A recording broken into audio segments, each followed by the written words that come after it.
What's going on today, guys? Lego Man 213 here, bringing you an all new video. So this is my review of the 1/50th scale ERTL John Deere 844 loader. Um, Again, like I said, ERTL, very good quality. However, they tend to skimp on the fine details, and what I mean by that is I'll just use a thin paintbrush here. So you have your quote-unquote pin and bushing assemblies on the loader itself. So you have one, two, let's see if I can get it in the shot. You got one there. You do have one. It's way in the back behind the steps. I'll see if I can bring it over. It's somewhere back there. So you have those, which they do show.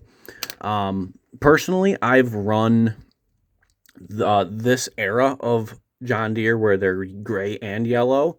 The pin and bushings, when they are new, to me, they do stick out a little bit because the pin assembly, which is usually on this side, it does protrude down and it does stick out. It's usually like not a chrome plate, but it is along those lines where it's a shinier metal, so it does stick out. So aesthetics wise, no, they don't look good, but you do see that in real life. They're usually not painted to match the loader itself.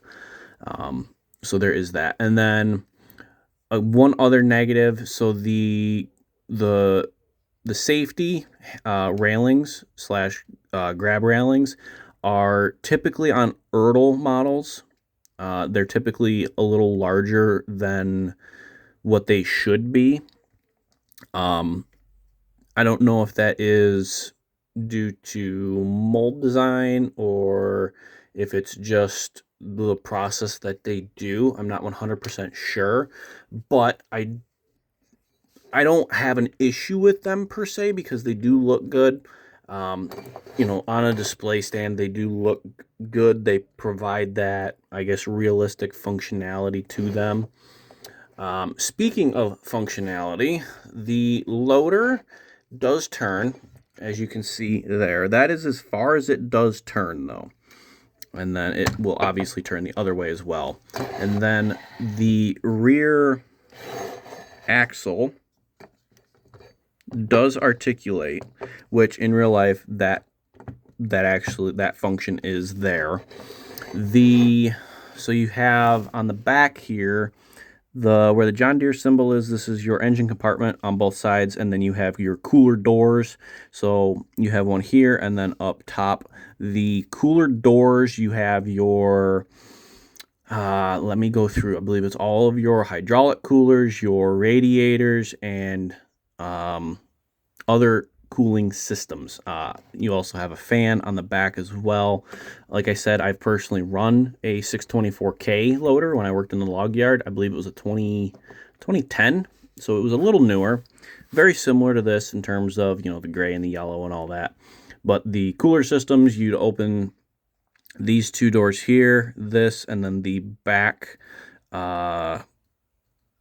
fan guard as well, and that was how you got access to your coolers. In my case, I would hose them out with the pressure washer to get all of the dust and dirt that would get sucked in along with the sawdust from the mill, excuse me. And then you would also, on the top here is where you would have your coolant reservoir. At least on the 624s. I don't know about the 820 or the 844s, excuse me. Nothing too crazy. In real life, the fender here on both sides, they would open outwards to allow you access to your engine compartments. You got your nice step. Your fuel door is roughly in this location, and then you usually have a toolbox right here. Again, you can have access up to the top of the loader for the coolers or / engine if you needed to add oil, etc. These doors do open, however, they are kind of a pain to open up, as you can see there. But there is one of the coolers, excuse me, and then coming around to the other side, I'll see if I can do this one-handed. Try to. There we go. Almost. There we go. And there is your other cooler. So does give you a decent amount of opening and closing. And I believe, yep, there's your other cooler on the inside. And I'll flick the flash on so you can see in there. There's your other cooler as well. So very nicely detailed. Very good model. Again, like I said, that articulates. We'll shut the light off. And then functionality, you do have your loader arms that come up. And being an ERTL model, they don't go up as far. So that is as high as it goes, which isn't terrible. And then your bucket dumping that's about how far it dumps, and then curling in, that is as far as it curls in. And for scale to the 844, this is the, I believe, Norscot, the T880 triaxle dump truck. So size-wise, fairly decent. Personally, I think it scales up nicely, so you could do like some sort of action. It's preparing to dump, things like that. So very nice model. I do like it. It displays nicely. Move the T880 out of the way. So it displays nicely. Very good detail. It's a very heavy, very, very heavy model for its size, and I do like it. So if you guys have any questions, comment down below. Let me know what you guys' thoughts are on this model. If you have this one, let me know as well. If you have it and you like it, or if you have it and you don't like it, let me know. So yeah, hope you guys enjoyed. Like, subscribe, comment down below. I'll catch you guys in the next one. LegoMan213 out.